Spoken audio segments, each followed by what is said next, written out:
Alors, frères et sœurs, j'ai envie de vous parler au travers d'un message de saison, puisque tout d'abord, j'ai l'intention de faire quelques lectures, deux lectures dans le prophète Ésaïe, un texte extrêmement connu. On lit dans la saison de Noël, Ésaïe chapitre 9, les versets 5 et 6. Car un enfant nous est né, un fils nous est donné, et la souveraineté reposera sur son épaule. On l'appellera admirable, conseiller, Dieu puissant, Père éternel, prince de la paix. Renforcer la souveraineté et donner une paix sans fin au trône de David et à son royaume, l'affermir et le soutenir par le droit et par la justice, dès maintenant et à toujours. Voilà ce que fera le zèle de l'Éternel. Et puis, plus loin, dans Ésaïe 61, les versets 1 et 2. C'est du reste ce texte que Jésus a proclamé à Nazareth dans la synagogue avant qu'il ne soit conspué par les gens de la ville. Mais il s'est attribué cette prophétie qu'Ésaïe a annoncée 8 siècles avant l'événement. L'Esprit du Seigneur est sur moi.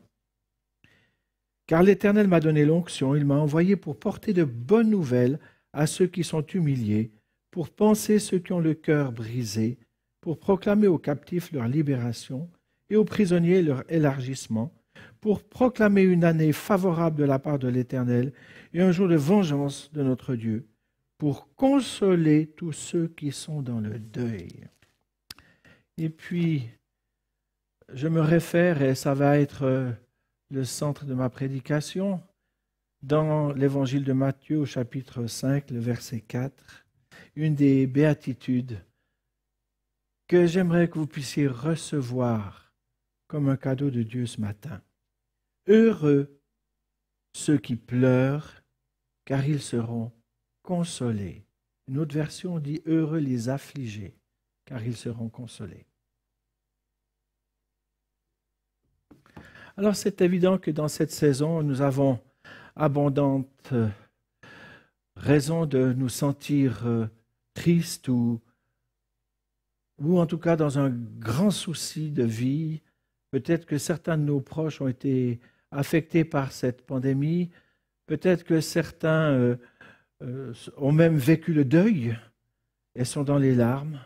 Et j'aimerais que vous puissiez recevoir ce matin cette promesse du Seigneur que ceux qui sont dans les larmes, ou dans les tracas ou dans les grands soucis, seront consolés. Nous avons souvent l'occasion de côtoyer des situations dans lesquelles les larmes sont versées. Il y a parfois des yeux rougis, et ce n'est pas l'allergie. Les cœurs sont meurtris. Et la situation actuelle ne nous épargne pas. Il y a certainement des deuils, et pas seulement d'être cher, mais des deuils de situation, peut-être des deuils par rapport à une situation financière, peut-être face à une situation familiale. Nous ne sommes pas épargnés. Et si nous savons dépasser nos propres préoccupations, nous voyons bien des situations où les signes extérieurs de la peine sont visibles, et virus ou pas. Même avant la pandémie, il y avait des gens autour de nous, quand nous leur demandions « Comment ça va ?» « Oui, ça va. » Parce qu'on a pris l'habitude de faire comme si, alors que c'est parfois comme ça. Il y a des affligés, même dans le peuple de Dieu. Car nous avons tous connu des temps d'affliction. Nous sommes tous témoins de choses semblables. Et c'est évident que les afflictions cachées sont bien plus nombreuses que celles que l'on veut bien montrer. On est pudique. Le Suisse n'aime pas trop aller dans les émotions, ce n'est pas tellement sa culture. Et on a pris l'habitude de masquer tout cela derrière des masques souriants. Et on devient un peu hypocrite selon l'étymologie grecque du terme hypocrites. Nous portons des masques. alors que devant Dieu, nous devrions être, selon l'étymologie latine, des sincères et des sans-cire, puisque les masques étaient faits de cire à l'époque des Grecs et des Latins. Nous devrions être des sans le masque. Mais c'est difficile. Alors, pour ceux qui traversent des vallées d'ombre, ce qu'en hébreu on appelle la vallée de Baka, la vallée de la tristesse, de l'ombre, il y a un appel qui retentit depuis le mot des béatitudes, cet appel que Jésus a lancé. Heureux ceux qui pleurent, heureux les affligés, car ils seront consolés. Et c'est là que Jésus donne rendez-vous à tous ceux qui le connaissent. Et c'est là que nous pouvons venir chercher l'accomplissement de cette parole sur nos cœurs meurtris et retrouver l'apaisement dans des circonstances même les plus rudes. Et c'est aussi là que sont apportés ceux qui n'ont plus la force d'y aller eux-mêmes. Nous les y portons régulièrement. Et comment? Sur les bras de nos prières. Et si nous n'allons pas mal, si nous connaissons quelqu'un qui va mal, qui a mal, nos prières sont nos bras, ils apportent au Seigneur. C'est là que nous voyons combien la grâce et l'amour de Dieu sont répandus là où, humainement, l'amertume et la révolte, habituellement, font des ravages dévastateurs. Alors, heureux ceux qui pleurent car ils seront consolés. Il y a 4 réflexions qui s'imposent à moi en réfléchissant à ce texte. Et j'aimerais vous les partager dans ce qui me semble être une logique de progression de pensée. Tout d'abord, il est bon, il est juste de savoir pleurer. Oui. Je sais que ça peut paraître culturellement incorrect, du moins dans le passé, ça l'était. Les pères disaient à leurs garçons, « T'es un homme, tu ne pleures pas. » Les filles qui pleurent. Bon. Il est bon et juste de savoir pleurer, tout simplement parce que celui qui pleure, alors il est candidat pour expérimenter la consolation que le Seigneur seul peut donner, la vraie consolation, celle qui reste au fond du cœur. Ceux pour qui tout va bien, comme sur des roulettes, tous les jours que Dieu fait, bien, ils n'auront sans doute jamais la possibilité de recevoir cette consolation, cette grâce de proximité. Psaume 34, 19 dit « L'Éternel est près de ceux qui ont le cœur brisé. Il sauve ceux qui sont dans l'abattement. » Mais il faut reconnaître que pour la plus grande majorité d'entre nous, le quotidien n'est pas semé de pétales de roses. Hein? L'évangile de Jésus n'est certainement pas comme l'inhumaine doctrine des stoïciens qui considéraient qu'exprimer une souffrance pire, pleurer, était une faute et un grand signe de faiblesse. L'Évangile ne nous mutile pas. Il ne nous enferme pas dans un quelconque déni, ni ne recommande l'endurcissement. Mais il laisse à l'homme, ou lui redonne alors, un cœur de chair qui sait pleurer. En fait, une des choses les plus tristes qui puisse arriver à un chrétien, c'est d'avoir l'œil sec et le cœur dur. J'avais un arrière-grand-parent qui disait « Nous, dans notre famille, on a le cœur dur et on aime la viande. » La seconde proposition, je la garde. Je ne suis pas vegan, j'avoue. Mais le cœur dur, je crois que Jésus peut le changer. L'endurcissement, c'est en effet un danger qui guette chaque chrétien et qui a trouvé une certaine routine, une habitude de fonctionnement, qui s'est habitué à la cadence des choses relatives à une vie chrétienne. Voyez-vous, l'être humain peut perdre tout sentiment. Comme le dit Paul aux Éphésiens, dans Éphésiens 4, verset 18. Et c'est triste de constater que ce mal peut même frapper des convertis, devenir dur et sec. Au début, la prédication de la parole de Dieu bouleversait leur cœur. Ils pleuraient même lorsque l'Esprit de Dieu ou les besoins manifestés par les autres les touchaient, ou que le salut d'un proche leur tenait à cœur. Ils savaient pleurer devant Dieu, mais aujourd'hui, les voilà devenus froids et insensibles.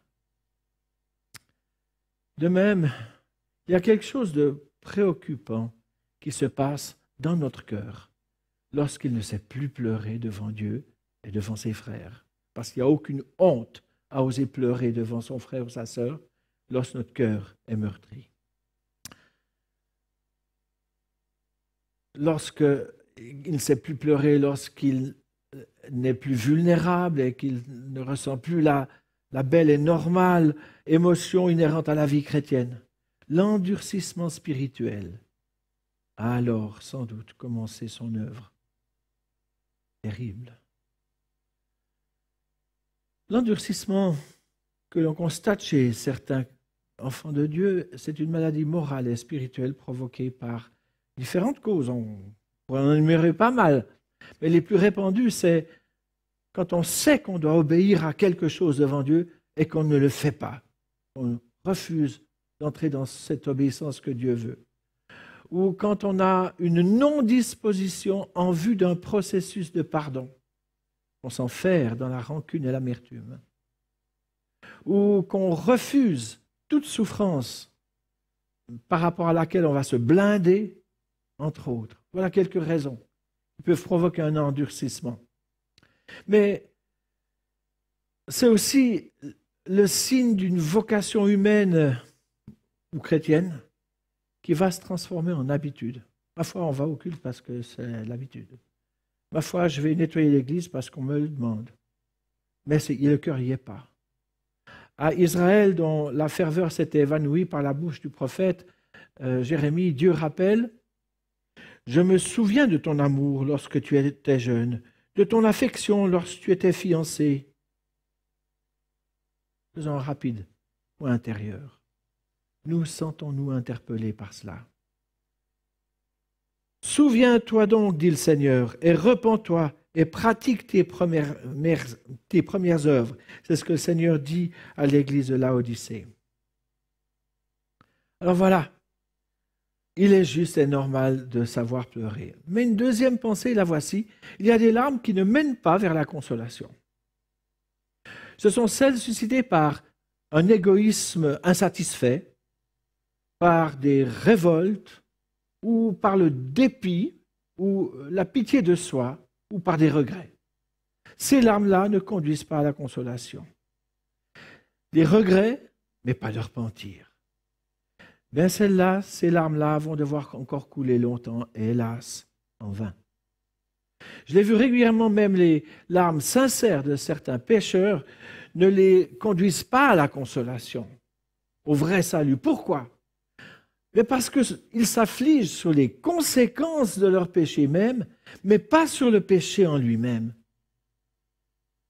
En gros, on est triste parce qu'on s'est fait pincer, ou on est triste parce que les choses ne vont pas comme on voudrait, parce qu'il y a des conséquences néfastes.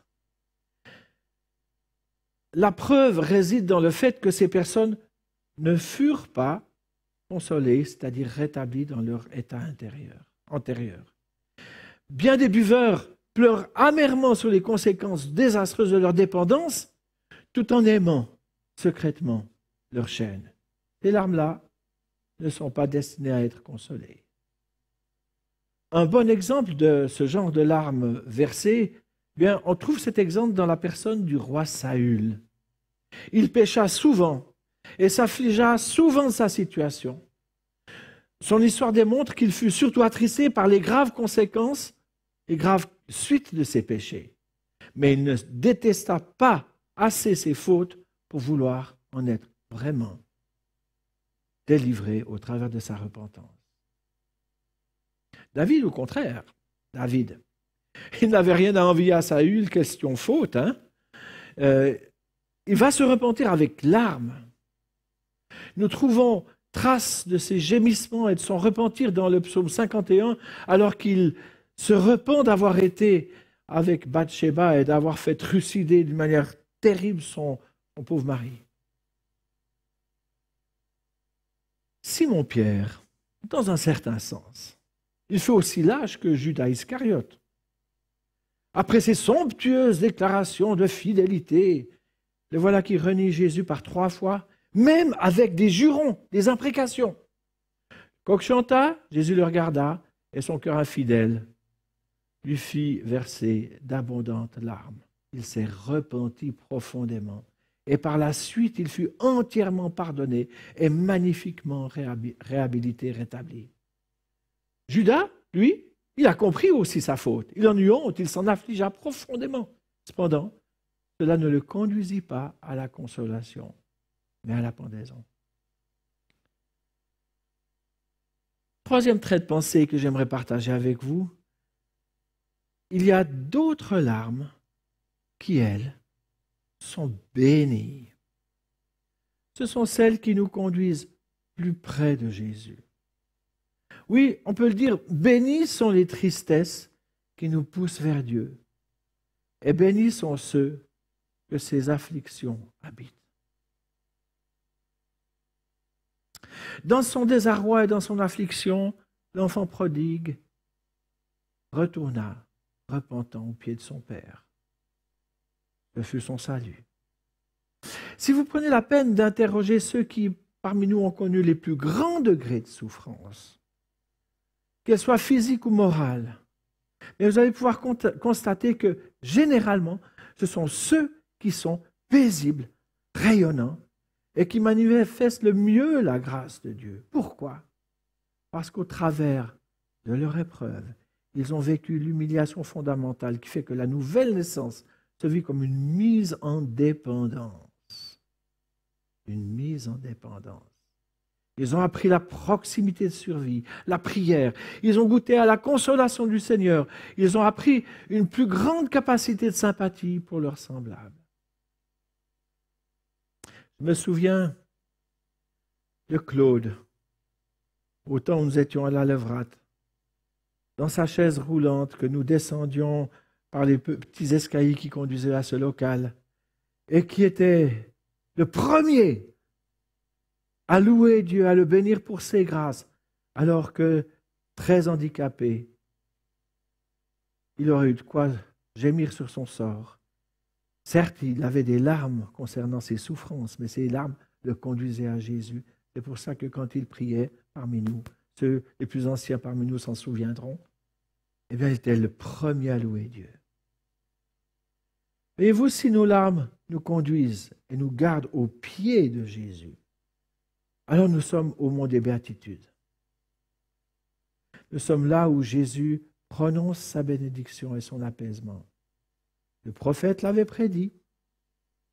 Il nous donne la paix. Il est près de tous ceux qui ont le cœur brisé. Et il est là pour les consoler. Il l'avait prédit. Alors, au mont des béatitudes, au pied de Jésus, nos larmes sont bénies. Puis c'est là que Jésus console et renouvelle notre espérance. Il y a un quatrième trait de pensée que j'aimerais partager, et ça s'oriente vers la manière dont la grâce est donnée. Tout d'abord, elle nous est donnée au travers de la compassion de Jésus.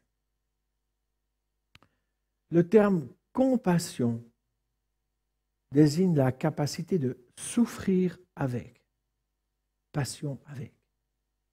Dans l'épître aux Hébreux, chapitre 4, verset 15, nous lisons que Jésus a compati à nos faiblesses, car lui comprend lorsque nous pleurons. Il a versé lui-même des larmes à plusieurs reprises.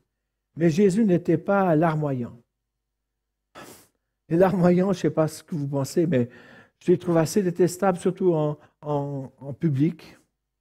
Mais à côté de sa puissance et de son autorité, Jésus avait gardé sa capacité de se réjouir et de pleurer. Avec Marthe et Marie, lors de la mort de Lazare, il pleure sur Jérusalem, il pleure devant le tombeau, il pleure sur Jérusalem, il connaissait son destin de souffrance. Il pleure à Gethsémane, ou selon Hébreux 5, 7, il crie et pleure devant les péchés du monde. C'est ce que Hébreux 5, 7 nous dit. Jésus, lui, connaissait les pleurs et la souffrance. Jérémie, ce prophète incompris, puisqu'il était jeté en citerne, sauvé par un eunuque. Ensuite, vu qu'il ne se taisait pas, on l'a déporté à Tarpanès, sur une île du Nil, en Égypte. Il s'écrie en pensant à la nature de son Dieu, alors qu'il est un pot de concentré de souffrance, Jérémie. Il dit, les bontés, et là, les bontés de l'Éternel ne sont pas épuisées, ses compassions ne sont pas à leur terme, elles se renouvellent épisodiquement. Non, elles se renouvellent chaque matin. Oh, que ta fidélité est grande. Lorsque par l'Esprit de Dieu nous recevons la révélation d'un Dieu compatissant et non pas insensible et dur, policier et intransigeant, enfermé dans une lumière inabordable, lorsque nous recevons une telle révélation, alors c'est la plus grande et la plus émouvante des expériences qui soient. Nous pouvons alors porter les plus grandes épreuves, faire face au plus grand deuil, car nous savons qu'il les porte avec nous. Et ça, c'est vraiment du domaine de la révélation. Puis il y a un autre moyen qui est mis en œuvre par Dieu lui-même, lorsqu'avec nos afflictions, nous entrons dans sa communion. Et là, c'est le miraculeux dont il s'agit. Moi, je crois au miracle. J'en ai été l'objet plusieurs fois dans ma vie. Et c'est assez souvent mystérieux, mais il y a un miracle qui se passe. C'est de l'action de ce que j'appelle une transfusion de force. Cette action nous donne l'endurance et renouvelle notre courage, si pas notre espérance. Et je suis frappé de voir que dans les deuils les plus douloureux, ceux qui sont affectés directement par ce deuil reçoivent cette force et cette énergie pour assumer une obsèque, par exemple, et pour vivre leur deuil. Même s'il y a de la tristesse et des larmes, et c'est normal, on l'a vu, cependant, il y a une transfusion de force par le Seigneur dans nos épreuves. Savez-vous que consoler veut dire rendre solide en étant avec? C'est une définition que vous ne connaissiez pas, je suis certain. Rendre solide en étant avec. C'est ce que l'étude étymologique du mot consoler veut dire. Moi, je trouve ça magnifique. Pas vous? Quand on vient à Jésus avec un cœur fatigué et lassé, il le console. C'est-à-dire qu'il le rend solide en unissant sa force à notre faiblesse. Dans sa communion, ce n'est pas le fort qui prend le peu de force du faible, comme dans la loi de la jungle, qui, soit dit en passant, ressemble de plus en plus à notre monde. Mais c'est bien le faible qui reçoit la force du fort. Et comme ça se passe. Alors, comment se transmet cette force? Bien, parfois, tout simplement par le canal de la parole de Dieu, notre source inépuisable de foi.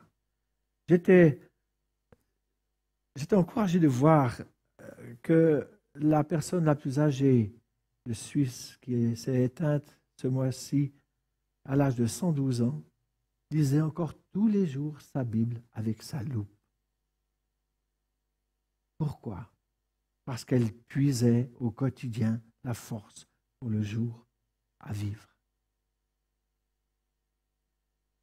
Si vous n'ouvrez jamais, n'attendez pas que la transfusion se passe par osmose ou que le Seigneur s'impose à vous. Mais venez délibérément prendre cette manne fortifiante au quotidien. Parfois, c'est au travers d'une parole inspirée, comme nous vivons régulièrement dans les cultes que nous avions alors en présence réelle. Parfois, on a des échos que ça tombait pile poil, parce que le Seigneur voulait transmettre une dose de force à quelqu'un qui était concerné. Parfois, le Saint-Esprit, directement, il visite l'un ou l'autre, il lui fait réaliser sa douce présence par un état intérieur qui descend comme un manteau sur la personne. Ou lorsque nous prenons la Sainte Pie, nous allons la prendre dans un instant, c'est là que par excellence se manifeste l'action du Consolateur. Là, nous communions à ses souffrances et il nous dit, j'ai souffert et j'ai porté ta douleur, donne-la moi. Et dans un acte de foi, alors que nous prenons le pain et le vin, nous entrons en communion avec Jésus. Ainsi, une fois consolés, nous pourrons en consoler d'autres en leur montrant le chemin.